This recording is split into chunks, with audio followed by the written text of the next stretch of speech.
Hola, bienvenido a esta nueva tutoría. Recíbela y llévala también en tu dispositivo móvil o tableta. Recuerda, esto es tutorías.co. Comillas.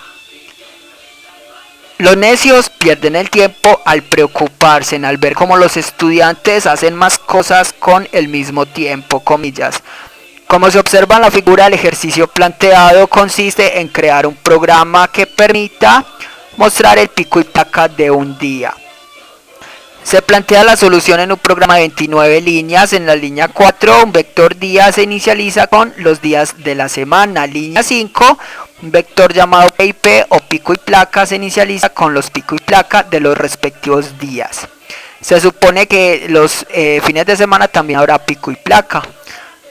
Entonces, recuerde que los vectores son estructuras de datos que permiten almacenar información de manera temporal mientras el programa ejecuta. Por defecto, MATLAB entonces declara los arrays o los inicializa como si fuesen de tipo entero para operaciones aritméticas.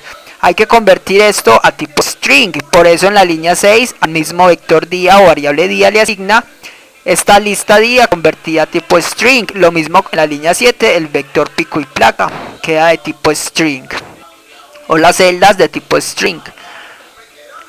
Entonces en la línea 8 una variable número toma el valor de 1.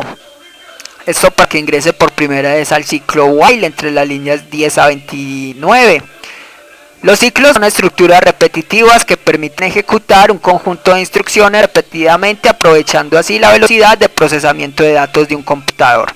Se supone que el usuario va a ingresar un número del año, que están entre el 1 y el 365.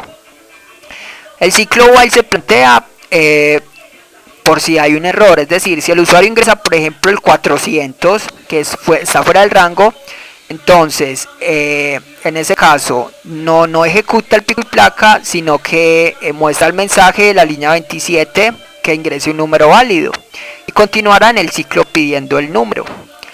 Pero si el usuario ingresa un día válido, continúa entonces con el programa. Por eso en la línea 12, número recibe un valor ingresado por el usuario. Input es un método que permite obtener datos de entrada.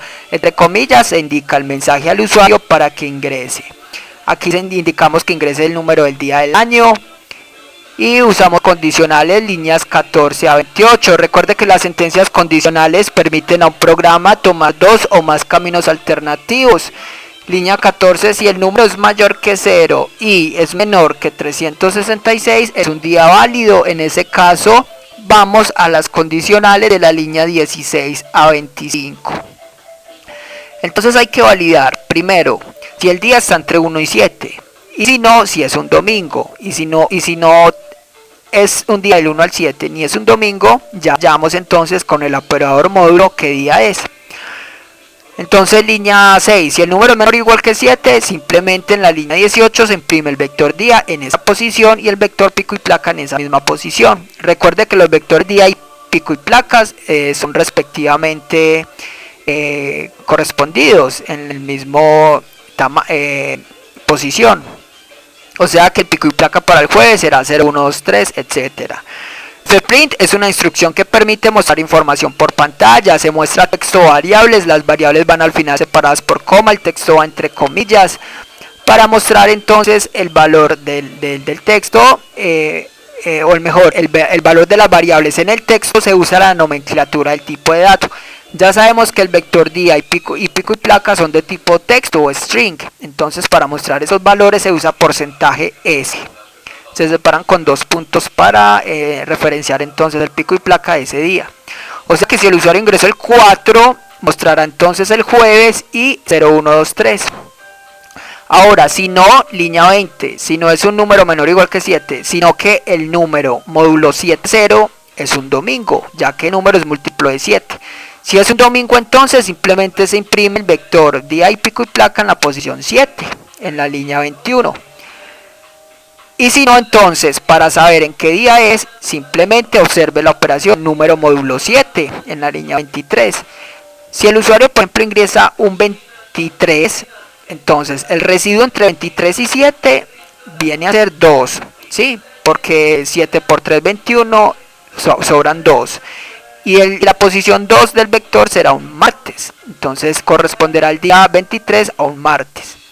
¿Por qué? Porque el 21 ya sabe que es un domingo. Y entonces por eso el operador módulo halla el residuo. Esta fue la tutorial ejercicio, crear un programa que permita hallar el pico y placa de un día, repasa la teoría, resuelve nuestro test y practica un algoritmo en el tablero. Si esto te gustó o no, te invitamos a discutirlo y valorar la experiencia de esta tutoría. Recuerda, esto es tutorías.co, trinamos como @tutorías, posteamos en Facebook